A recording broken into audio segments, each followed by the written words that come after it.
terlambat sedikit. Jadi udah ya. Jadi terima kasih buat Pak Imam, buat Desi, Bu Desi ya. Saya dikasih kesempatan lagi untuk bisa sharing untuk tema yang mungkin Bapak Ibu sudah sering dengar ya.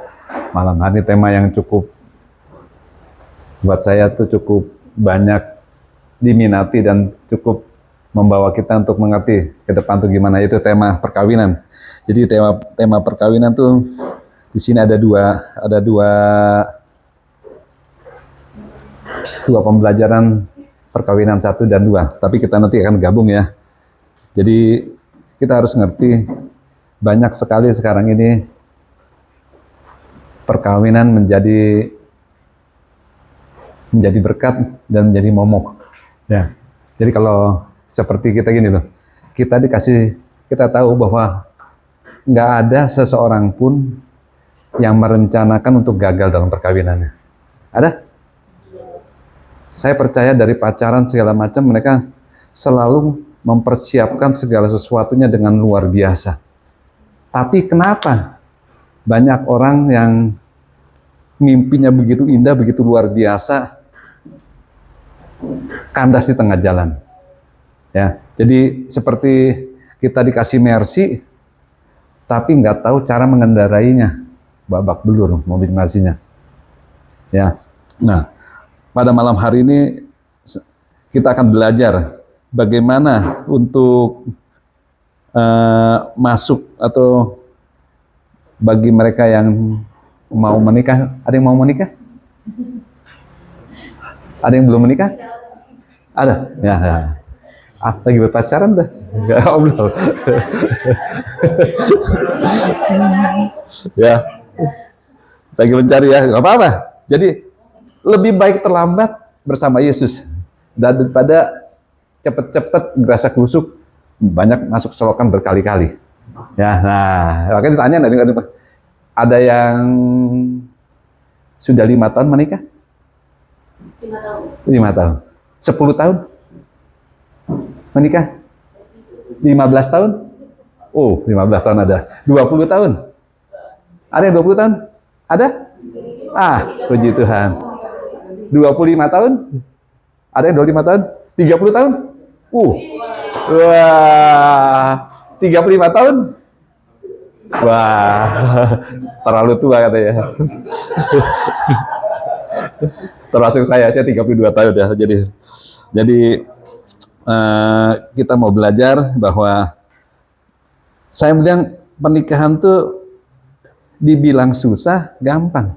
Dibilang gampang, susah. Susah-susah gampang, gampang-gampang susah. Nah, ya agak apa ya? Dibilang, saya mau kasih gambaran bahwa Tuhan membentuk satu institusi yang paling pertama dan terutama bukan gedung gereja, bukan bait Allah, tapi keluarga. Kenapa? Karena buat Tuhan, firman Tuhan katakan ya bahwa Tuhan menciptakan manusia serupa dan segambar Dia. Mari kita ciptakan manusia serupa segambar dengan kita. Kita tuh Allah Bapa, Allah Anak, Allah Roh Kudus. Yang nanti cari biar cepat. Kita karena jabarin saya banyak yang mau diceritain ya.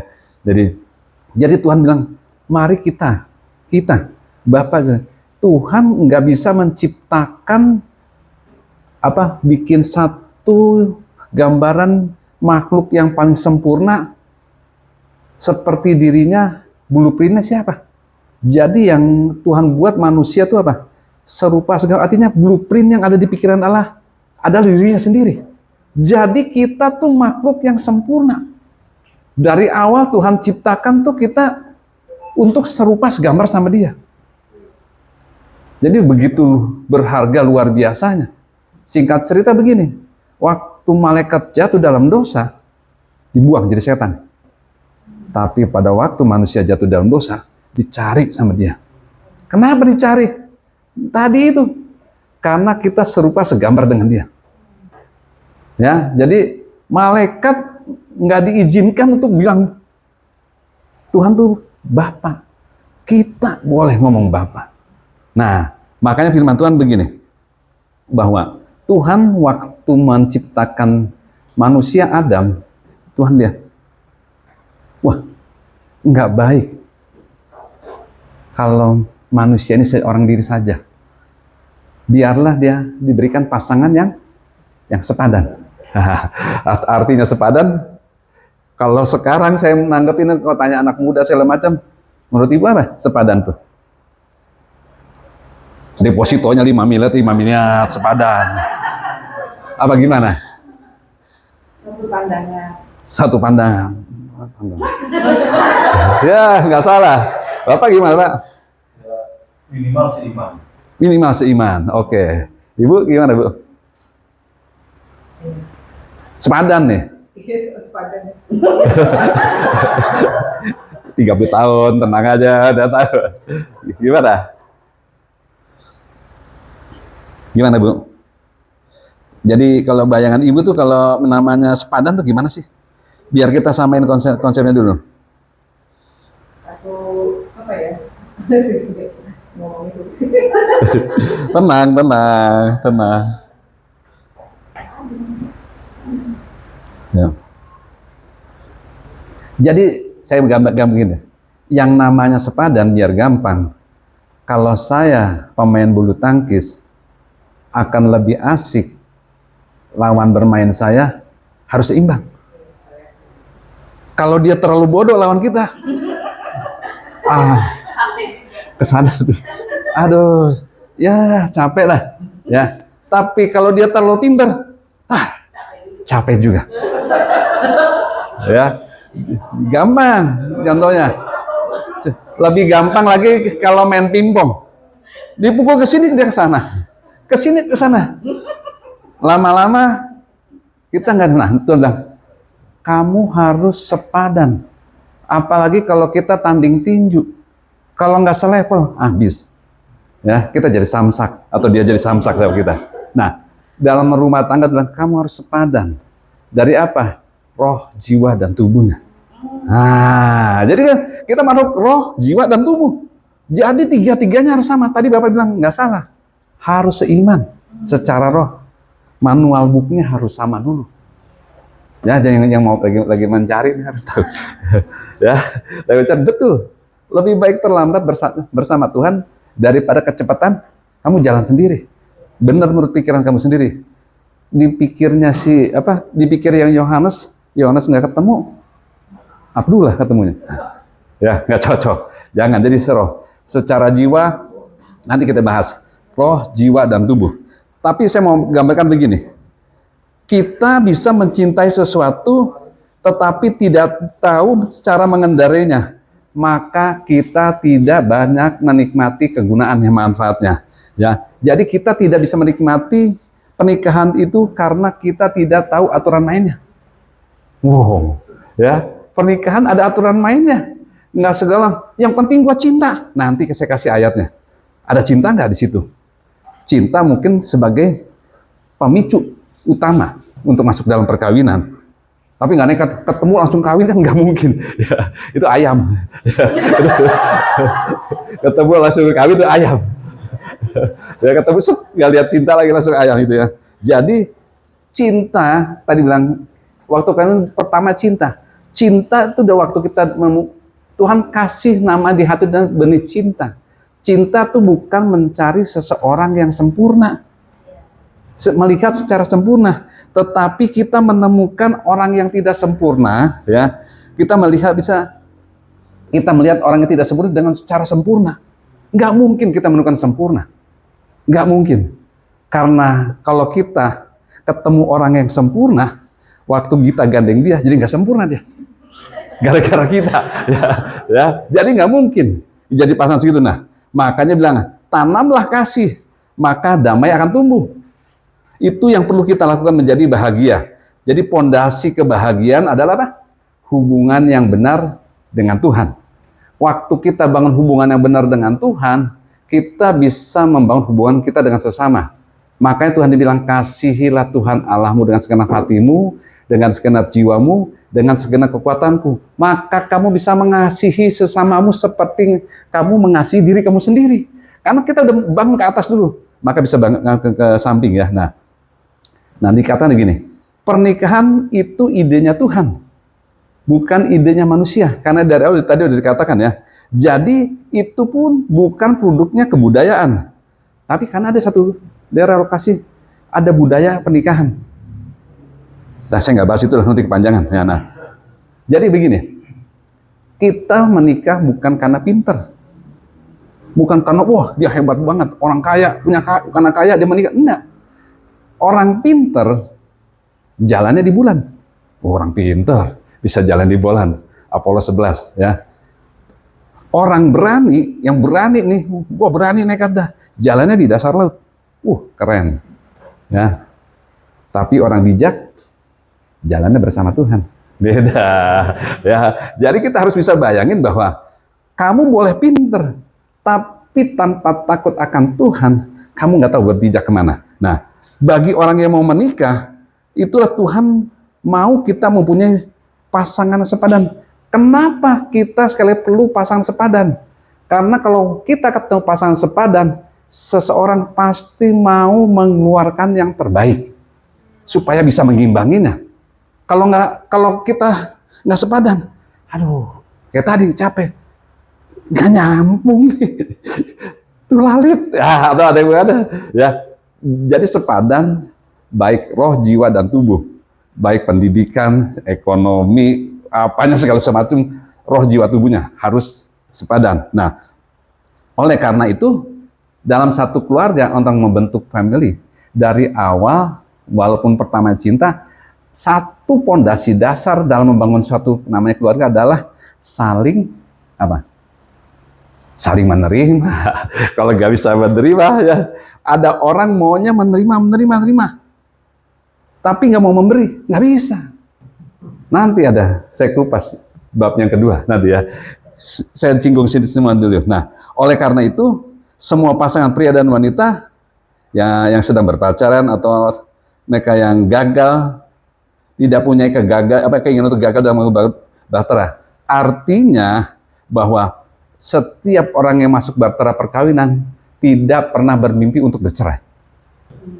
Ada enggak? Karena saya lihat, kalau Bapak Ibu makanya kalau jangan kebanyakan nonton drakor atau dracin. Karena semua di film situ sepintas, kok orang kacang sih? Isinya cuma ini. Kayak ayam ketemu ngajeng mabok, tiba-tiba main kawin aja. Bukan nikah, langsung udah saya lihat, ini pantas ibu-ibu bahaya kalau nonton kayak begini terus. Ya, jadi nggak ada seorang pun ingin dia gagal dalam pernikahannya. Nah, karena kita mau saling menerima, artinya aku mau berhasil dan sukses dalam pernikahan itu. Nah, ya, kalau saya kasih contoh begini. Tadi saya dari Bintaro ke sini, ke Gading Serpong. Dulu sebelah sana, saya untung nanya imam tadi. Ya, ini lokasi yang lama apa enggak? Oh beda. Untung nggak kasih tahu, saya ke sana lagi tadi. Ya, saya belum tahu. Ternyata udah pindah ke sini. Jadi tempatnya saya lihat, wah, terima kasih sih, lebih terang, ada mejanya lagi, lebih gampang buat saya, ya. Luar biasa. Dan saya lihat teman-teman sangat antusias. Dari Bintaro ke sini bisa naik kereta. Kalau kereta yang sekarang saya belum pernah naik kereta juga sih, yang sini belum pernah. Tapi saya bayangin, kalau zaman dulu yang kereta yang banyak kecelakaan Bintaro, semua bisa di atas atap, ada yang di pintu segala macam. Itu sama aja bilang, kita masuk perkawinan, pegangan tali yang di bis atau di kereta itu berusaha apa? Sekedar untuk bertahan, supaya jangan jatuh, walaupun sampai di tujuan. Nah, kita dalam perkawinan bukan orang sekedar bertahan. Sekarang dikasih kereta yang bagus sama pemerintah, bisa duduk nyaman, sambil tangan dilipat, bisa lihat jendela. Udah sampai di Gading Serpong, ya, bisa menikmati perjalanan indah. Pernikahan yang seperti itulah yang Tuhan mau bawa kita menikmati bersama Tuhan, ya, bukan yang nanti akan gagal. Nah, Jadi ada banyak pernikahan sekali lagi yang hanya sekedar bertahan. Tuhan mau bagaimana kita mampu merestorasi. Jadi lebih baik prepare sebelum menikah. Tapi sebagian saya udah ada yang 5 tahun, 10, 15 sampai 30 tahun ya. Sekarang gimana udah terlanjur dah ya. Udah terlanjur kawin nih. Gimana cara merestore ya? Nanti kita bahas juga ya. Nah, saya singgung dulu. Keberhasilan dan kegagalan, karena ada yang belum menikah, jadi saya mau nggak mau harus dari kasih dasar dulu. Keberhasilan dan kegagalan seseorang dalam pernikahan dari awal bisa ketahuan. Seperti kita, kalau dulu zaman kita sekolah ya, orang yang mau menghadapi ujian akan ketahuan mereka yang bisa lulus sama enggak. Ketahuan enggak? Ketahuan. Kalau nggak belajar, udah pasti nggak lulus, udah pasti nggak naik. Ya, makanya orang segala sesuatu butuh yang namanya persiapan. Makanya pernikahan ada yang persiapan luar biasa. Sampai saya pernah lihat ada 6 tahun, sekian tahun untuk momentum 1-2 jam aja. Persiapannya sedemikian lama. Biayanya begitu besar. Nah, tapi kenapa ada yang sukses, ada yang gagal juga. Nah, kita lihat ya. Jadi kita mau sekali lagi bahwa lihat firman Tuhan bagaimana dalam satu pernikahan tuh ada apa ya? Ada hal-hal yang paling harus kita bangun untuk kita mengerti bahwa betapa pentingnya Tuhan menghendaki semua tuh menikah. Kenapa gini? Firman Tuhan di kajian begini. Tuhan menciptakan supaya manusia memenuhi bumi. Ya. Tuhan memberikan satu bahwa identitasnya. Tuhan memberkati. Tuhan memberikan otoritas. Dan Tuhan bilang, penuhilah bumi. Tapi pada waktu itu Tuhan mau manusia memenuhi bumi dengan apa? Dengan DNA-nya dia. Ya, saya ulang. Dengan DNA-nya Allah. Waktu manusia belum jatuh dalam dosa. Tapi dalam perjalanan ternyata manusia jatuh dalam dosa. Dan setiap kita lahir dari benihnya siapa? Benihnya Adam. Adam diciptakan dari benihnya Allah, karena hembusan Allah. Tapi waktu Adam jatuh dalam dosa dan Hawa, makanya kita yang lahir sampai generasi ini, kita lahir dari benihnya Adam. Nah, puji Tuhan, karena kasih karunia Tuhan, kita sudah dengar pelajaran sebelumnya, Tuhan merestor itu, supaya kita menjadi ciptaan yang baru, manusia yang baru. Nah, Tuhan mau juga kita menjalani kehidupan ini dengan cara yang benar. Supaya apa? Supaya kita bisa kita menikmati semua janji kebaikan Tuhan. Nah, jadi kita baca Efesus 5 ayat 22 sampai 27. Ya.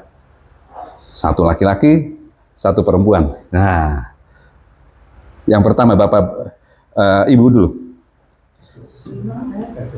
Efesus 5.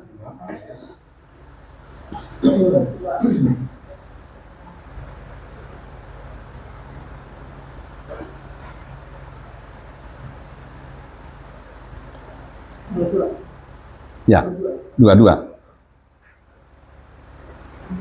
Efesus 5 ayat 22. Hai istri, tunduklah kepada suamimu seperti kepada Tuhan. Pak, ya. Ayat 23. Sebab seorang suami bertanggung jawab atas istrinya, sebagaimana Kristus bertanggung jawab atas tubuhnya, yaitu jemaat. Ia mengorbankan hidupnya sendiri untuk memelihara jemaat dan menjadi juru selamat. Ya, Ibu, nggak apa-apa terjemahannya berbeda, pokoknya. Ya, 24. Karena itu sebagaimana jemaat tunduk kepada Kristus, demikian jugalah istri kepada suami dalam segala sesuatu. 25. Pak, yuk. 25. Ya, biar bergantian. Kita Dan pada suami, tunjukkanlah kasih yang sama kepada istri saudara, seperti yang diperlihatkan Kristus kepada jemaat ketika ia mati. ya 26. Maka Ya. tadi saya firman Allah yang hidup. Oh, nggak apa-apa. Ayat 25 saya ulangi, firman baru. Hai suami, kasihilah istrimu sebagaimana Kristus telah mengasihi jemaat dan telah menyerahkan dirinya baginya. 26. untuk menguduskannya sesudah ia menyucikannya dengan memandikannya dengan air dan firman.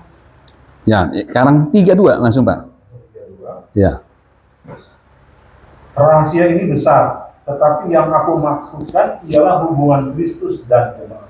Jadi perkawinan itu buat kita orang percaya merupakan satu rahasia yang besar. Rahasia yang besar gimana? Karena orang dunia nggak mengerti prinsip seperti ini. Dia suka-suka aja bagaimana seperti beda tipis dengan makhluk tumbuhan, hewan, dan manusia secara umum. Nah, saya kasih gambaran sedikit. Di dunia ini, di alam semesta ini, ada 4 jenis makhluk hidup. Ya, makhluk yang namanya dari generasinya tumbuhan, hewan, dan manusia secara umum. Tapi kita manusia yang, bukan manusia yang aneh ya, manusia yang berbeda. Karena di waktu kita lahir baru, kita diciptakan berbeda dengan manusia dengan yang secara universal. Jadi dikatakan bahwa kita itu manusia yang supranatural, hidup dalam kasih dan anugerah Tuhan. Jadi bilang rahasianya besar, hanya dimengerti oleh mereka yang mengerti, yang terkonek dengan firman. Untuk hal itu mereka nggak akan ngerti. Makanya waktu di ayat 22 bilang gini, tunduklah karena suami pemimpin dalam urusan rumah tangga. Pertanyaan begini, kalau kita naruh pondasi yang salah, gimana caranya kita bisa tunduk dari awal? Bapak Ibu pernah kebayang nggak? Kalau ini ada batik ya, saya pakai batik bahan semahal apapun, kalau saya tadi keburu-buru datang ke sini, saya kancing. Udah sampai sini, Bapak yang lihat ketawa. Baju saya menceng. Ya, menceng tuh panjang sebelah, yang kiri naik, yang kanan turun. Artinya apa? Saya salah dalam menaruh kancing yang pertama. Waktu kita salah dalam menaruh kancing yang pertama, otomatis langkah selanjutnya kamu akan salah dalam kehidupan ini. Waktu salah dalam masuk menata dalam perkawinan, pasti selanjutnya ya, hari-hari berikutnya kita akan mengalami seperti orang salah naruh kancingnya. Lalu harus apa yang dilakukan? Cepat buka itu kancing. Lepas dulu, taruh di tempat yang benar. Falling to place. Taruh di tempat yang benar, maka kancing selanjutnya akan benar. Jadi Tuhan mau kita menaruh dasar yang betul, yaitu sesuai firman Tuhan. Nggak ada yang cara yang lain. Nah, saya singgung balik sedikit lagi, ya kita akan loncat-loncat ya. Waktu sebelum menikah, pernah nggak Bapak? Terus terang, kita waktu dulu berpacaran, saya terus terang belum tahu begitu banyak firman. Saya dari gereja yang lama, yang dari gereja Katolik, saya nggak tahu bagaimana firman untuk itu. Cuma saya ada beberapa ayat firman yang saya baca di Amsal 30, ya. Amsal 30 dibilang gini, ayat 10, ya. Istri yang cakap, siapa yang mendapatkannya? Saya bilang, Tuhan, istri yang cakap yang model gimana? Ya, saya cari untuk mencari hal itu. Karena saya ada ayat yang lain bilang gini, karena saya rindu untuk suatu saat kalau saya dapat istri yang seperti yang Tuhan taruh di hati saya akan rindu anak-anak saya nanti muncul yang namanya generasi-generasi ilahi. Wih, waktu itu saya nggak kepikir. Setelah sekian puluh tahun kemudian, oh, istri yang cakap itu bukan seperti yang Bapak Ibu bayangkan. Wah, gitu. Enggak. Semua diproses untuk saling melengkapi. Ya, nah, jadi ada wajib obrolan sebelum menikah. Jadi bilang gini, saya waktu sebelum menikah, saya sama istri bilang, kita membicarakan nanti kalau kita rumah tangga, yang kerja siapa? Tanyain. Makanya roh, jiwa, tubuh. Setelah saya ketemu satu iman, ya satu iman, udah tahu buku manualnya sama. Ya kalau misalnya sama-sama percaya Yesus, sekarang percaya banyak loh. Ya percaya Yesus dari gereja A, percaya Yesusnya begini, gereja B, segala macam.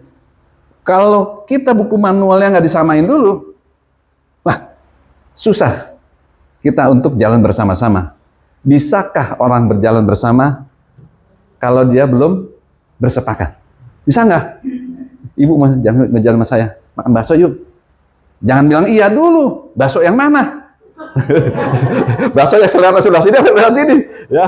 Oh, untuk yang itu pun harus bersepakat, apalagi perkawinan. Bisa nggak dua orang berjalan bersama? Kalau dia belum bersepakat. Nah, jadi omongin dulu. Jangan sungkan-sungkan. Siapa yang kerja? Lu kerja, gua kerja. Oke. Kalau kita dua-dua kerja, siapa yang ngurus anak?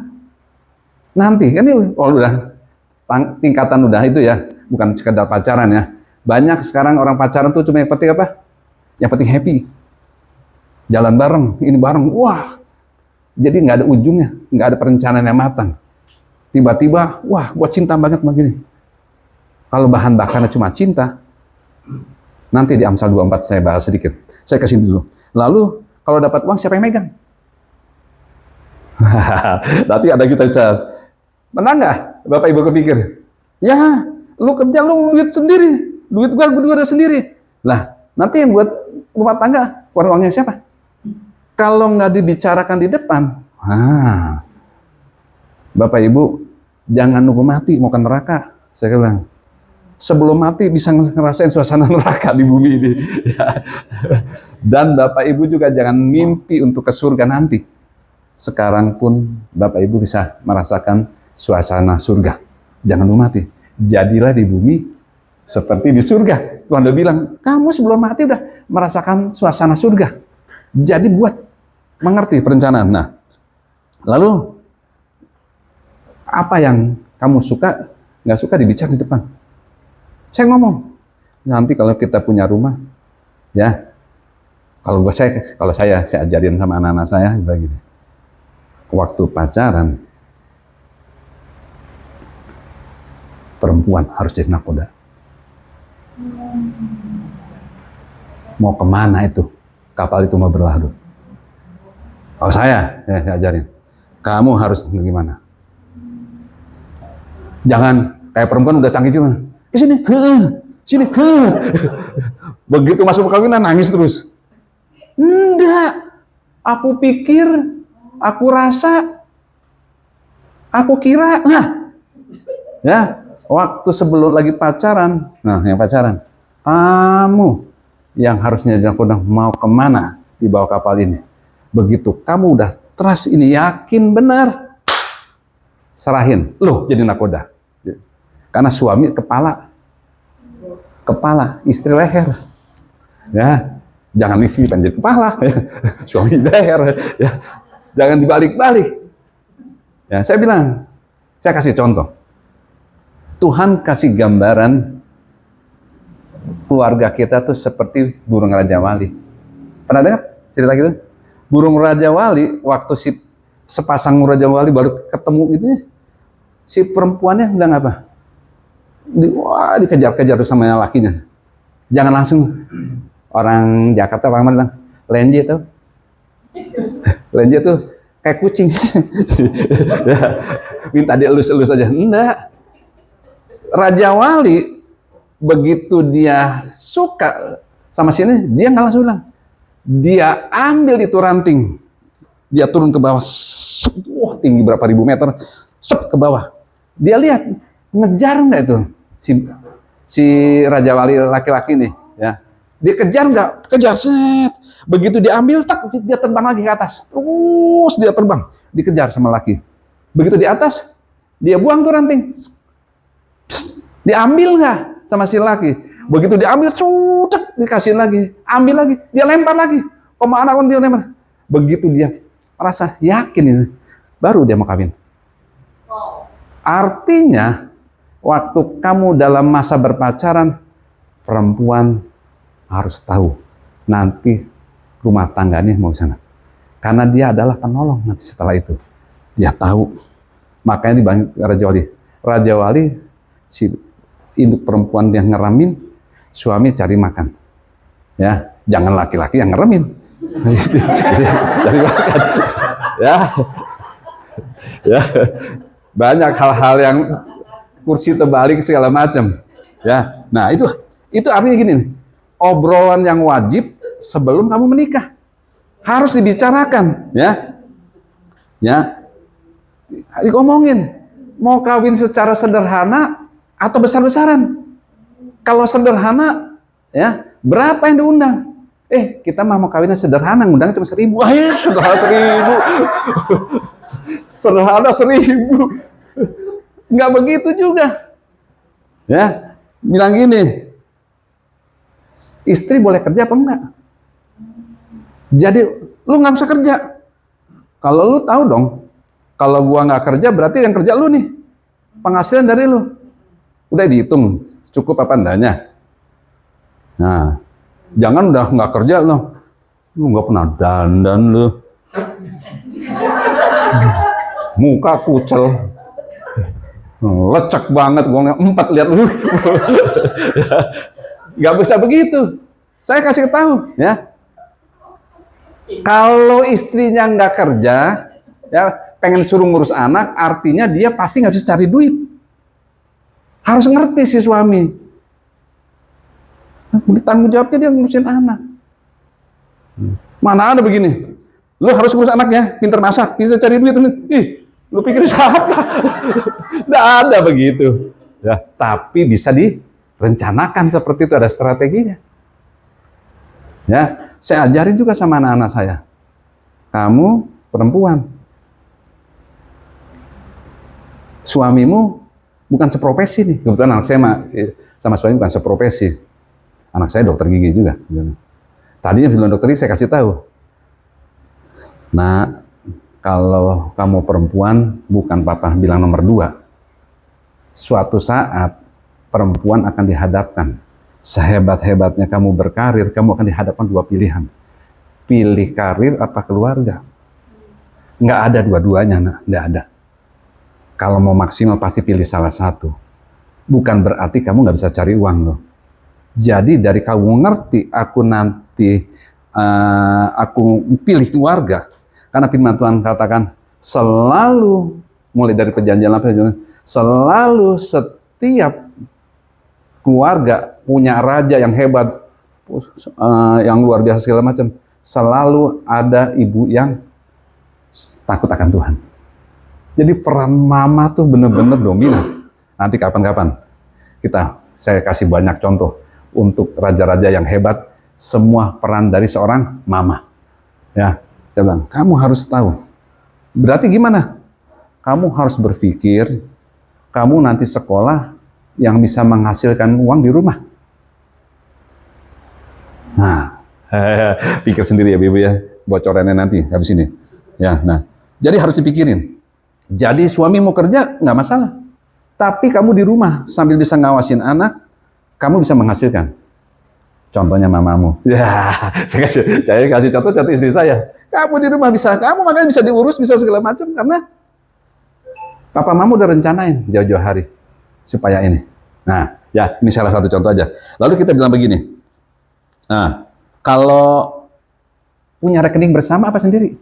Jangan sungkan-sungkan. Saya ada satu family bilang begini. 1, 2 kerja di BCA. Salah yang perempuan tuh hebat. Dia udah dipersiapkan dipromosi untuk jadi kepala cabang. Suami juga punya hebat, udah dilatih segala macam. Pas kawin nggak dibahas nih. Ternyatanya calon tuanya pedagang bubur. Wah, Bu, tapi bukan bubur sembarang bubur, Bapak Ibu. Bukan bubur yang naik haji, bukan. Bukan. Ini buburnya sekolahnya di Australia sama di Singapura anak kedua. Gila, gimana caranya? Kita bingung juga, ya. Jadi jualan buburnya, saya bilang 1 malam berapa banyak?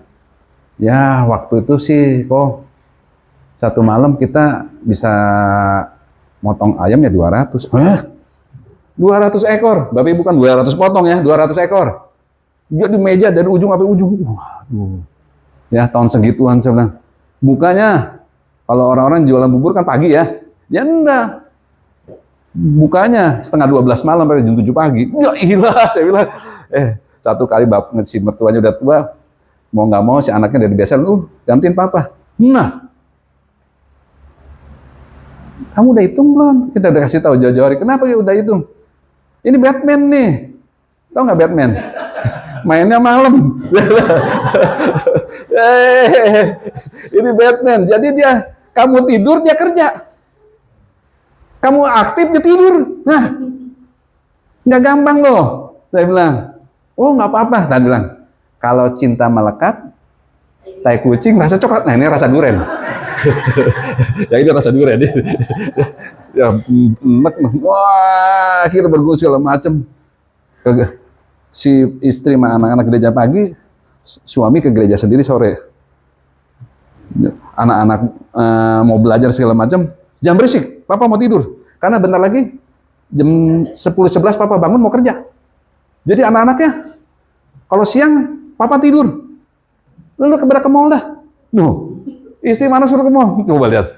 Bapak Ibu, betapa ruwetnya kalau kita nggak rencana hal itu. Ya. Wah, saya membayangkan. Aduh, nggak gato jadi gato gini. Ya. Nah, jadi harus dibicarakan. Setelah menikah mau tinggal di mana? Omongin. Saya dulu sama istri. Jadi rahasia aja bilang untung istri nggak ada. Nah.